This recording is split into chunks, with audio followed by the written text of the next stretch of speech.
Good morning, praise the Lord. ઈશ્વરનો આભાર માનતા આવો આજનું વચન જોઈએ અને વચન દ્વારા આજના દિવસની પણ શરૂઆત કરીએ.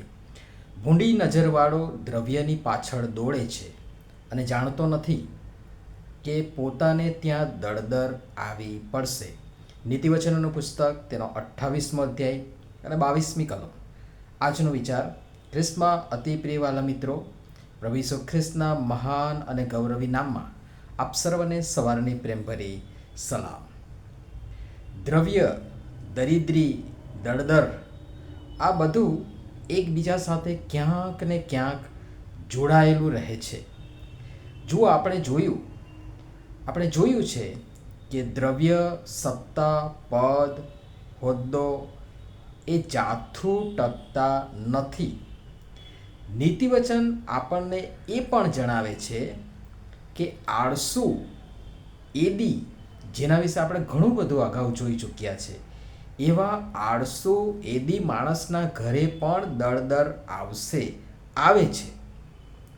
વળી માણસ મહેનત કરે, ઉદ્યમી બને, ઉદ્યોગ કરે તો દરિદ્રતા પણ કાયમ રહેતી નથી. સમય વેણ સાથે માણસનું જીવન સતત બદલાતું રહે છે, પરિવર્તન પામતું રહે છે. એક જ સમય, એક જ સ્થિતિ એ કાયમ રહેતી નથી. આપણે ઘણીવાર શબ્દો પ્રયોગ કરીએ છીએ: ચડતી, પડતી, ઉતાર ચઢાવ વગેરે, તડકો અને છાંયડો વગેરે. એ એક સમાન પરિસ્થિતિ કાયમ રહેતી નથી. દળદરનો અર્થ પણ ગરીબી, દરિદ્રતા વગેરે જેવો થાય છે, જે મોટા ભાગે માણસની આળસને કારણે આવે છે. કિંતુ આજના વચનમાં પણ એક એવી વ્યક્તિ છે જેની નજર ભૂંડી છે અને વળી તે દ્રવ્યની પાછળ દોડે છે. વચન કહે છે કે તે જાણતો નથી કે પોતાને ત્યાં દળદર આવી પડશે. હવે માણસ દ્રવ્યની પાછળ દોડે છે, એનો મતલબ સ્પષ્ટ છે કે તેને દ્રવ્યવાન થવું છે અને દ્રવ્યવાન થવા તે ઉતાવળ કરશે, ધમપછાડા કરશે અને એની જેટલું બને, જેટલું મળે, જેટલું પડાવી લેવાય, આંચકી લેવાય, ઝૂંટવી લેવાય, એ લઈ લેવાની ને વધુમાં વધુ એકઠું કરવાની ઉતાવળ તેને ભૂંડો બનાવે છે.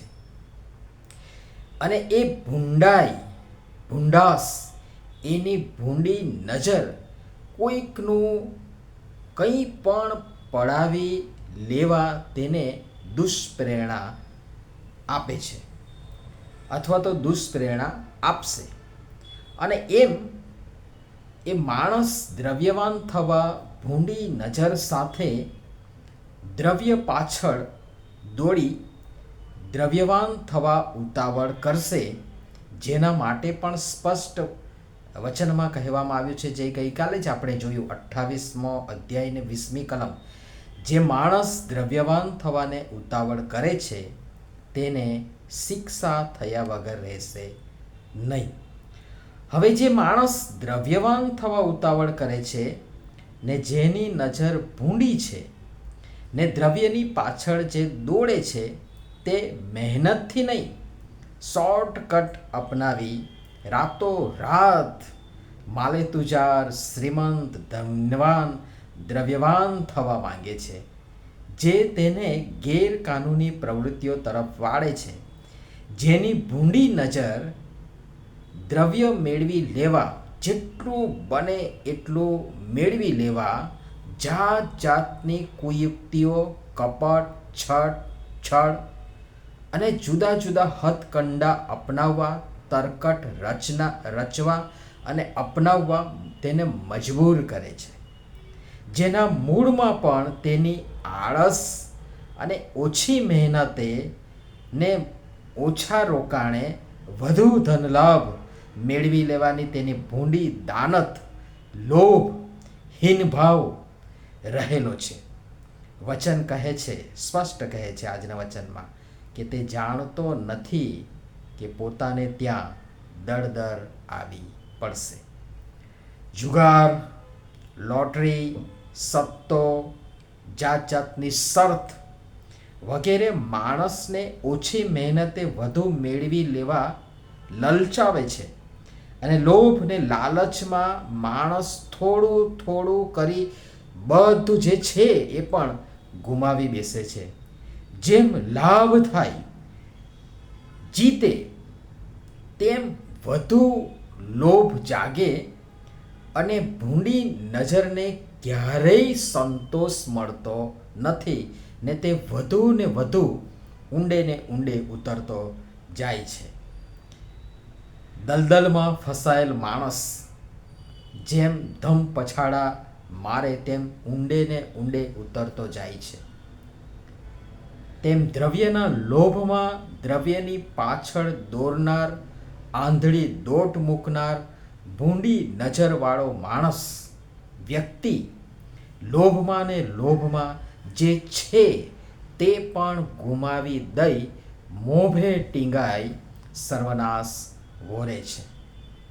આપણા ઘડિયાઓ એમ જ આ બધી કહેવતો નથી કહી ગયા કે લોભેલો માણસ મોભે ટીંગાય, અને એ રીતે એ સર્વનાશ વોરે છે. તે જાણતો નથી કે પોતાને ત્યાં દળદર આવી પડશે. જુઓ, તમારી આસપાસ જુઓ, કદાચ આપણે ખુદ પણ એમાં હોઈ શકીએ.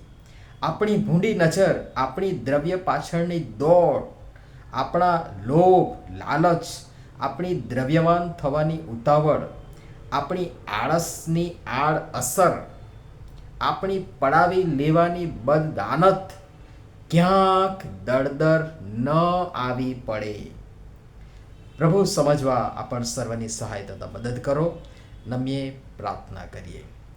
પ્રેમાળ પિતા, અમારી આળસ અમને દરિદ્રી બનાવે છે ને અમારી ભૂંડી નજર તથા દ્રવ્યવાન થવાની ઉતાવળ અને વળી દ્રવ્ય પાછળની આંધળી દોટ અમને નાશ તરફ, ખુંવારી તરફ, બરબાદી તરફ લઈ જાય છે, જે છેવટે અમારા પોતાને ત્યાં દળદર લાવે છે. કૃપા કરી અમને જોઈતું અને પૂરતું મેળવવા, મહેનત કરવા અને વળી સંતોષી તથા તમારામાં આશીર્વાદિત જીવન જીવવા અમારી સહાય તથા મદદ કરો. પ્રભુ ઈસુના નામમાં આમેન. ધન્યવાદ.